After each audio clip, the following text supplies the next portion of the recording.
This channel does not promote or encourage any violence, harmful, or illegal activities. All content provided by this channel is meant for educational purpose only.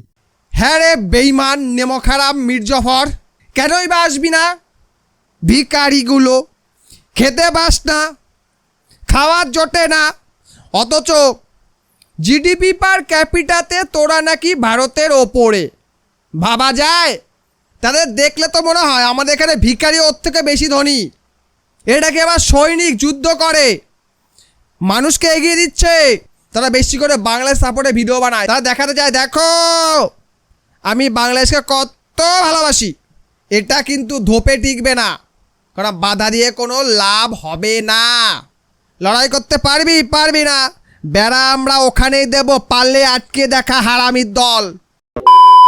বন্ধুরা, বাংলাদেশের এক content creator যে mostly ফেসবুকে video বানায়, এই তার ছবি। এই মালটাকে নিশ্চয়ই কম বেশি প্রতিটা মানুষই চেনেন। এ একটি ভিডিও বানিয়ে বলছে বিএসএফের এত সাহস।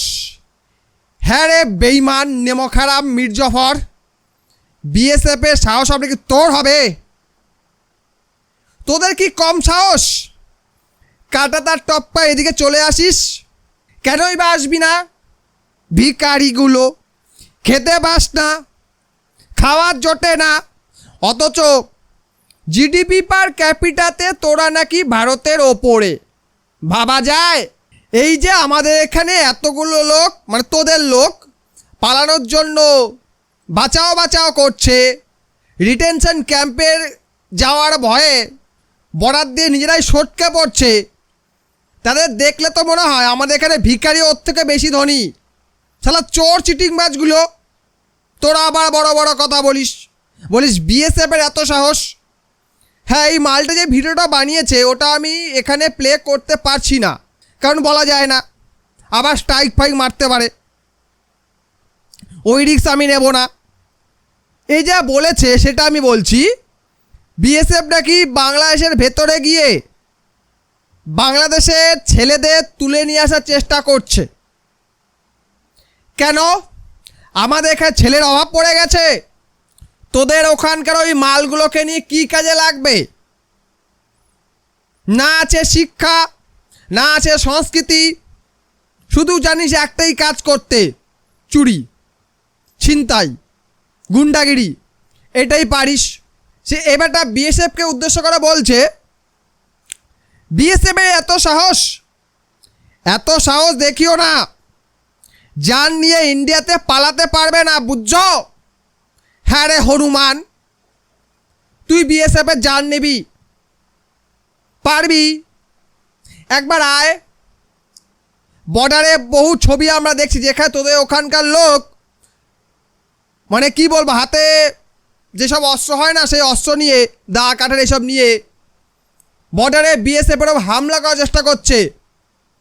তোদের বিজিবি সেই সকল মানুষের পিছনে দাঁড়িয়ে আছে, ভিতর ডিমগুলো।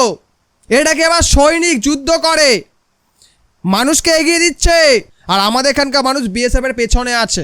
তুই ওদের সঙ্গে পারবি? এত গুলি ছুটবে না, তোদের ওখানে দেশের লোক কম পড়ে যাবে, কিন্তু গুলি শেষ হবে না। হতে পারিস তোরা 50 কোটি, খাতায় কলমে 17 কোটি, বাস্তবে হয়তো 50 কোটি। এসব আর কী করবি? তোরা কিছু করতে পারবি বলে মনে হয়? তোরা এত কনফিডেন্স পাস করতে কাজ বুঝি না। বাংলাদেশ সাইডা ভারত চলে আসিস, তোদের দেশের লোক তোদের দেশকে সম্মান দেয় না। ওখানকার ছেলেপিলেরা একটু লেখাপড়া করলেই ইউরোপ যাব, আমেরিকা যাব, অস্ট্রেলিয়া যাব, ইন্দোনেশিয়া যাব, ভারতেও যাব, শ্রীলঙ্কায় যাব, মলদ্বীপ যাব, পাকিস্তান যেতে রাজি আছি, কিন্তু বাংলাদেশে থাকবো না। তোদের ওখানকার লোকের মধ্যে দেশভক্তি আছে, তোরা নিজেরাই তোর দেশকে ভালোবাসিস না। এই যে তুই এত বড় কথা বললি, তোর কি ইচ্ছা করে না দেশ ছেড়ে পালাই? হয়তো তোর লেখাপড়া নেই, ডিগ্রি নেই, যেতেও পারছিস না, মহা বিপদে পড়ে আছিস, তাই এত বড় ফুটানি মারছিস। বাইরে গেলে আরও বেশি করে মারবি। তোদের ওখানে যে সকল মালগুলো বাইরে চলে যায়, তারা বেশি করে বাংলাদেশ সাপোর্টে ভিডিও বানায়, তারা দেখাতে চায় দেখো আমি বাংলাদেশকে কত ভালোবাসি, কত তো ভালোবাসি কিন্তু বাইরে বসে আছি, বলবে কি আমি তো রোজগারের জন্য আইছি, আমি তো কামাই করতে আইছি, আমি যদি কামাই না করি দেশটাও চলবে না, আমার পরিবারও চলবে না। রেমিটেন্স না গেলে সরকারের কাছে ডলার থাকবে না, সরকার সুতা কিনতে পারবে না, তুলা কিনতে পারবে না, জামা কাপড় সেলাই হইবে কি করে? তাই আমাকে আসতে হইছে। আমি তো দেশকে ভালোবাসতে আইছি। তোদের ওখানকার লোক আবার যারা বাইরে কাজ করে পরিযায়ী, যারা ভিন দেশে গিয়ে ওখানকার লোকের হাতের গুঁতো খায়, তাদেরকে তোরা আবার যোদ্ধা বলিস, রেমিটেন্স যোদ্ধা, রেমিটেন্স যোদ্ধা।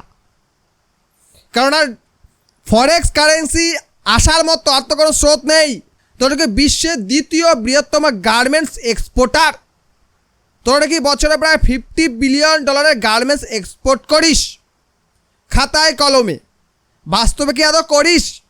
আমার সন্দেহ আছে, ঘোর সন্দেহ আছে। তোদের সবই শালা ডুপ্লিকেট। আর তোদের ডুপ্লিকেটটাকে আরও ডুপ্লিকেট বানায় পশ্চিমা দুনিয়া। তারা বলে এরা মরছে মরুক, এদের বাসা লাভ নাই, এটা এখানে তার কাটা, পাগল। তাই এদেরকে যত পারো পাগলামি করতে দাও। যখন পাগলামির সীমানা ছড়িয়ে যাবে তখন এদের পাগলামিটা বন্ধ করে দেবে। তো তোদের কোনো ডেটার ওপর আমাদের ভরসা নেই। ভিডিও শেষ করার আগে একটা কথাই বলি, বিএসএফকে যে কাংড়া বাধা দিচ্ছে এটা কিন্তু ধোপে টিকবে না, কারণ বাধা দিয়ে কোনো লাভ হবে না। ফেন্সিং আমরা ওখানেই করব। তোদের 14 পুরুষ তো আমাদেরই, তাই তোদের তো কোনো 14 পুরুষ নাই, তোদের 2 পুরুষ আছে। এদিকে 14 পুরুষ, ওদিকে 2 পুরুষ। পারবি লড়াই করতে? পারবি না। বেড়া আমরা ওখানেই দেব, পারলে আটকে দেখা হারামির দল, সালা মির্জাফরের দল, বেঈমানদের দল। তোরা আবার বড় কথা বলিস, লজ্জা করে না? সরি, তোর তো লজ্জাই নাই। যারা এক কান কাটা সে একটা কান ঢেকে চলে, যারা 2 কান কাটা রাস্তা মাঝখান দিয়ে চলে, ভাই আমার 2টা কানই কাটা, আমার আবার লজ্জা কিসের? 2 হাত দিয়ে ঢাকবো কি করে? ঢাকারই দরকার নেই, 2টাই তো কাটে গেছে। তাই সকল ভারতবাসীকে একটাই অনুরোধ, বিশেষ করে পশ্চিমবঙ্গবাসীকে একটাই অনুরোধ, এই কাংলুদের একটু শুনিয়ে যান প্লিজ। আমার এই ভিডিওর কমেন্ট বক্সে একটু কাংলুদের শুনিয়ে যান প্লিজ। ভিডিওটি ভালো লাগে লাইক করবেন, আপনার মূল্যবান বক্তব্য কমেন্ট করবেন, কাংলুদেরকে শুনিয়ে যাবেন। ভিডিওটা বন্ধুদের সাথে শেয়ার করুন, আমার চ্যানেলটা সাবস্ক্রাইব অবশ্যই করুন। ভিডিও দেখার জন্য অসংখ্য ধন্যবাদ।